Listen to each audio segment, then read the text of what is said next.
La conscience. Poème de Victor Hugo. Lorsqu'avec ses enfants vêtus de peau de bête, échevelés, livides au milieu des tempêtes, Caïn se fut enfui de devant Jéhovah. Comme le soir tombait, l'homme sombre arriva au bas d'une montagne, en une grande plaine. Sa femme fatiguée et ses fils hors d'haleine lui dirent: « Couchons-nous sur la terre et dormons. » Caïn, ne dormant pas, songeait au pied des monts. Ayant levé la tête, au fond des cieux funèbres, il vit un œil, tout grand ouvert, dans les ténèbres, et qui le regardait dans l'ombre fixement. « Je suis trop près, dit-il avec un tremblement. » Il réveilla ses fils dormants, sa femme lasse, et se remit à fuir sinistre dans l'espace. Il marcha 30 jours, il marcha 30 nuits, il allait, muet, pâle et frémissant au bruit, furtif, sans regarder derrière lui, sans trêve, sans repos, sans sommeil. Il atteignit la grève des mers dans le pays qui fut depuis Assur. « Arrêtons-nous, dit-il, car cet asile est sûr. Restons-y, nous avons du monde atteint les bornes. » Et, comme il s'asseyait, il vit dans les cieux mornes l'œil à la même place au fond de l'horizon. Alors, il tressaillit en proie au noir frisson.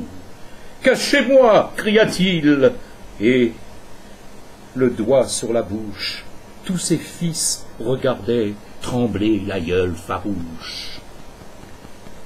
Caïn dit à Jabel, père de ceux qui vont sous des tentes de poils dans le désert profond: « Étends de ce côté la toile de la tente. » Et l'on développa la muraille flottante. Et, quand on l'eut fixé avec des poids de plomb: « Vous ne voyez plus rien ?» dit Tsilla, l'enfant blond, la fille de ses fils, douce comme l'aurore.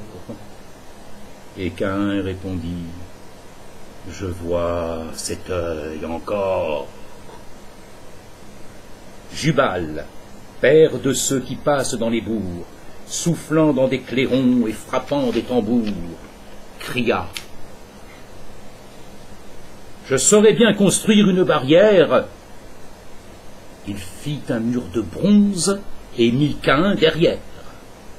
Et Caïn dit: « Cet œil me regarde toujours. » Enoch dit: « Il faut faire une enceinte de tours si terrible que rien ne puisse approcher d'elle. Bâtissons une ville avec sa citadelle, bâtissons une ville et nous la fermerons. » Alors Tubal-Caïn, père des forgerons, construisit une ville énorme et surhumaine.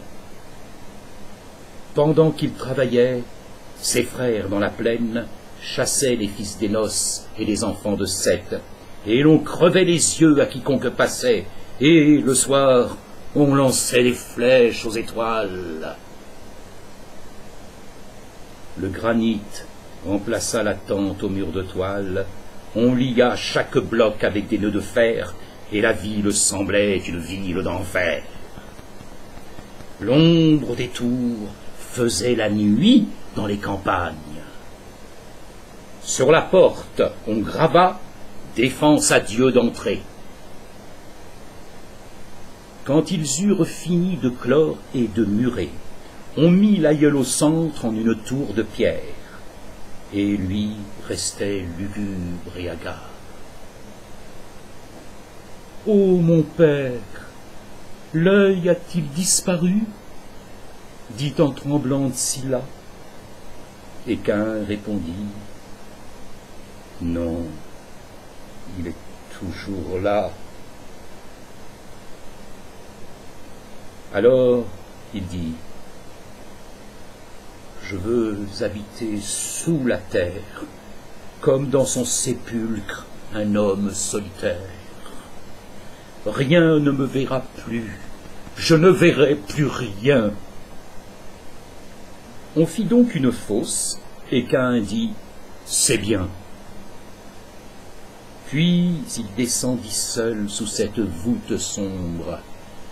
Quand il se fut assis sur sa chaise dans l'ombre, et qu'on eut sur son front fermé le souterrain, l'œil était dans la tombe et regardait Caïn.